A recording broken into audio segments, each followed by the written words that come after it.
اهمیت عید مبعث در این است که این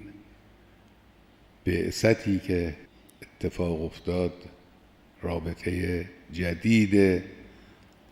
بین خدا و خلق، برنامه جدید تحول جوامع بشری و انسانها که در این بعثت وجود داشت، این زنده است.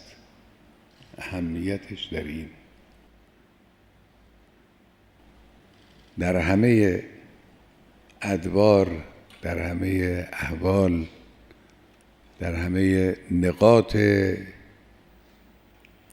جغرافیایی عالم،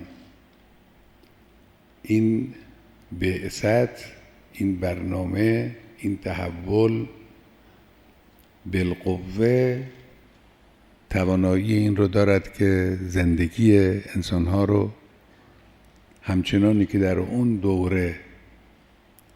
دگرگون کرد به سمت نیکی و فلاح و سعادت، امروز هم دگرگون کنه. این اهمیت بعثت در این